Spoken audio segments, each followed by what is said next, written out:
안녕하십니까. 노란노트의 벼락치기학과 동해입니다. 공부든 영화든 벼락치기가 제맛이죠. 오늘 꿀단지 시나리오 강의 그 두 번째 시간, 캐릭터와 마이너리티 인플루언서입니다. 인물은 성별, 배경, 성격으로 이루어져 있죠. 여기서 캐릭터 혼합을 통해 인물을 만듭니다. 특공대 출신이지만 특공대 같지 않은 요리사 철수. 이렇게요. 인물은 정경 이야기 속에서 자연스럽게 흘러야 합니다. 그러니까 정경 이야기에 잘 맞는 캐릭터 혼합이어야 한다는 거죠. 정경 이야기가 무엇인가는 예전에 다 설명을 했습니다. 자, 이게 무슨 얘기냐? 예를 들어서 최근에 8090 영화 해부학에서 미저리 리뷰를 했습니다. 그 미저리의 정경 이야기는 사이코 사생팬에게 붙잡힌 유명한 소설작가 폴의 탈출을 담고 있죠. 여기서 사생팬 애니가 사이코패스가 아니면 정경 이야기를 이어갈 수 없는 겁니다. 또한 작가 폴이 만약 소설작가가 아니라고 해도 정경 이야기가 나올 수 없다는 거죠. 그러니까 인물은 전체 이야기 서사에 합당하느냐를 따져야 한다는 겁니다.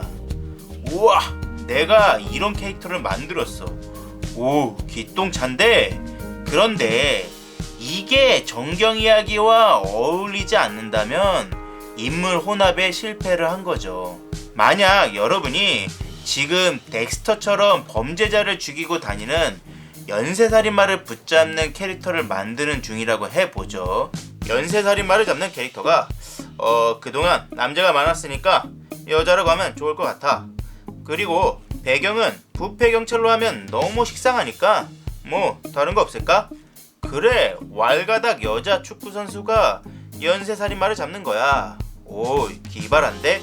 이런 식으로 정경 이야기와 너무 동떨어진 캐릭터를 만들면 캐릭터에 대한 몰입감이 떨어지게 되어 있습니다. 정경 이야기 속에 캐릭터 혼합이 잘 녹아들어간 예가 한국 영화에서는 세븐데이즈가 있습니다. 주인공이 범죄자를 무죄로 만들어줘야 하는 한 아이의 엄마이자 변호사이죠. 세븐데이즈는 정경 이야기 속에 캐릭터가 굉장히 잘 녹아들어가게 만들었죠. 추격자도 마찬가지고요. 수상한 그녀도 너무 잘 정경 이야기 속에 캐릭터가 흐르죠. 반대로 살인의 추억은 평범한 경찰들의 모습만으로도 이야기를 집중시킵니다. 독특한 캐릭터를 만들었다고 해서 그게 정경 이야기와 맞지 않는 인물이라면 식상한 인물만도 못하다는 겁니다. 물론 장르가 코미디인 경우에는 허용 범위가 좀 더 넓겠지요. 영화에서 캐릭터 실패를 보는 경우가 바로 여기에 있습니다. 어디서 재밌게 봤던 캐릭터를 갖다 붙이면 된다고 생각하는 분들이 종종 있어요. 아니면 무조건 독특해야 한다고 착각하는 분들이 있어요. 제작사 중에도 그런 분들이 종종 있다는 겁니다. 캐릭터가 정경 이야기 속에 흐르지 않으면 영화는 죽습니다. 시나리오에서의 인물 캐릭터는 절대 사람이 아니죠. 감정이입이라는 것 때문에 사람이라고 착각하는 분들이 있는데 아닙니다. 캐릭터 또한 극화를 해야 하는 거죠. 그러니까 현실에서 개연성과 영화에서의 개연성은 좀 다른 것처럼 현실에서 사람과 영화에서 사람도 다른 거죠.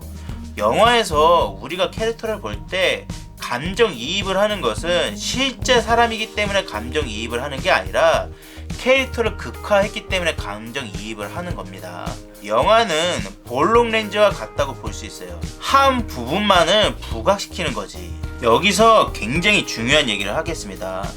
저번에 8090 영화 해부와 12인의 성난 사람들 편에서 마이너리티 인플루언서라는 얘기를 했습니다. 소수 의견이라는 심리학 용어이죠. 영화나 드라마에서 캐릭터는 바로 이 마이너리티 인플루언서가 적용이 되죠. 일관성의 법칙. 영화나 드라마에서의 캐릭터는 굉장한 일관성을 보여야 한다는 거죠. 한 도둑이 있습니다. 저 새끼 저거 도둑질하면 안 되는데 개가 천선을 했나? 라고 생각했지만 역시나 제보를 개 못주네. 할 정도까지 캐릭터는 일관성을 보여야 한다는 겁니다. 답답할 정도로 일관성이나 소수 의견을 밀고 나가야 하죠. 남들이 뭐라 하던 재수없는 놈이면 끝까지 재수없는 놈이야 하고, 또라이 경찰 강철중이라고 하면 검찰의 압박을 받아도 끝까지 강철중이어야 한다는 겁니다. 주변에서 모든 사람이 그 사람은 범인이 아니라고 하는데 한 경찰만이 집요하게 그 사람을 용의자로 몰고 가는 캐릭터가 있으면 그는 죽으면서까지도 그 사람을 범인으로 지목해야 한다는 겁니다. 캐릭터가 흔들리지 않고 일관성을 가질 때 우리는 몰입을 하게 되죠. 캐릭터에 있어서 가장 중요한 부분입니다. 마이너리티 인플루언서. 여러분들 중에 혹시 현재 캐릭터를 만들고 있는 분이 있다면 오늘 한번 캐릭터에게 소수 의견을 펼칠 수 있는 고집을 부여해 보시길 바랍니다. 영화의 가장 큰 무기는 바로 캐릭터의 고집이죠. 똥고집. 어떻게 보면 캐릭터를 약간 중독자처럼 만들 필요가 있어. 중독자는 중독을 끊기가 정말 힘들잖아요. 캐릭터는 자신의 언행을 바꾸기가 너무 힘들어야 합니다. 바꾸면 죽을 것 같아. 꼭 그렇게까지 해야 하는 겁니까? 네, 그렇습니다.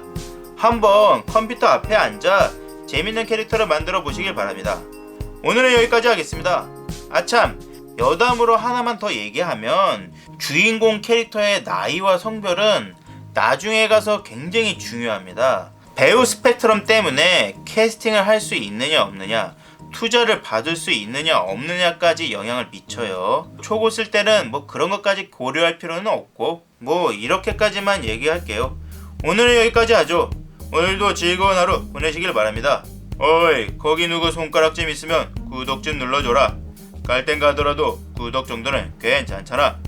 구독하기 딱 좋은 날씨이네.